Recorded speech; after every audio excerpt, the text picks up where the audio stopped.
How are you? I hope you're doing great. Samin here with you, completing a challenge I set for myself. I'm learning trading and documenting the entire learning process. And in today's video, as you can see from the title, I'm going to teach you things that you've probably heard while educating yourself, but that you don't know about. In this video, I'm going to talk to you about the glossary that every trader should know, especially if they're just starting out. Even big traders already know that. It may be frustrating that you're watching a course and you don't understand practically anything they're saying, whether they're mentioning obvious trading terms that you normally don't understand. Don't worry, my friend. I have to tell you that we've all been there. I've been there myself. Any trader you've ever seen has been there because it's a completely different world. So we have to learn the terms, the words, and what's used in this new world that we're learning. So, without further ado, let's get started. Let's start with the most obvious thing, which is trading. Trading is nothing more than buying cheap to sell expensive, which is what we're doing. Only in a market, on a platform, on a cell phone or a computer or whatever, we are buying an asset cheap to sell it expensive.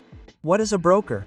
A broker is nothing more than the intermediary between you and the market. For example, you execute a purchase order, that on the platform where you execute it, that's the broker. The broker acts as an intermediary, as I said before, because we don't have the ability to enter the market directly to the market, but through a broker. That's why brokers exist.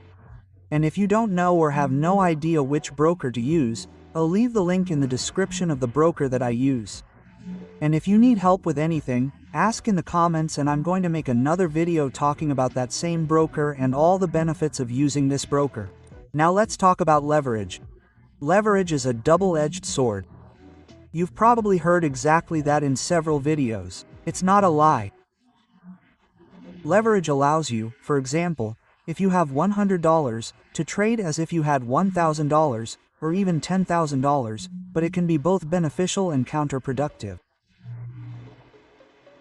You have to be clear about that. You can't open a market, open such a large operation without preparation, without any of this, but that would be another topic for another video. So in this one we're only going to tell you not to open it. Don't open such large leverage if you don't know how to use it. It's better to educate yourself. Stop loss and take profit. Stop loss is nothing more than placing an order in the market, saying that if it reaches a certain point you don't want to continue losing. For example, if you open a buy operation and you're willing to lose $15, you tell the market to close when it's $1 in negative territory. That way you don't have to be glued to the market, glued to the broker, analyzing, seeing everything, just like that. And the take profit would be the complete opposite. For example, if you make a purchase and the price has already reached a good point, where you say that it is good, then you tell the market, when my profits are such, for example, $500, to close the market, to close the operation, and that $500 will be credited to your account automatically. The spread is a difference between the real market price and the price that the broker opens the operation.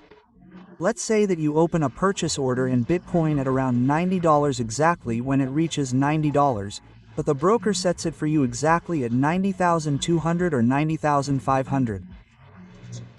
This difference would be more or less the commission that the broker charges for obviously acting as an intermediary between you and the market.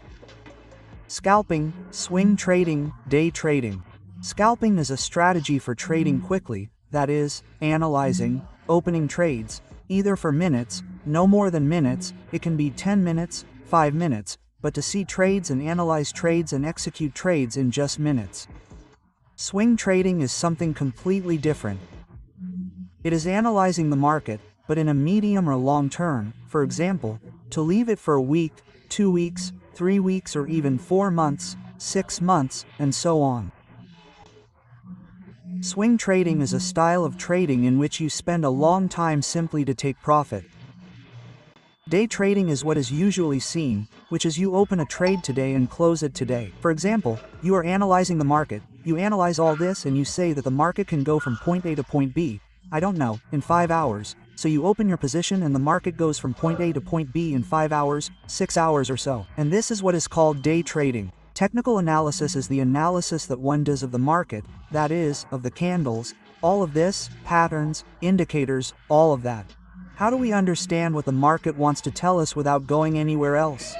For example, you are seeing a double top. That technical analysis is indicating that the price is probably going to fall and so on. Fundamental analysis is investigating news, seeing what is happening, macroeconomic news, whether Trump did something crazy, is raising tariffs, etc., etc. That would be fundamental analysis. Japanese candlesticks are those green and red bars that are usually seen in all markets. In fact, I am going to put them on the screen here so that you can see. These would be Japanese candlesticks, which are what we traders normally use to trade.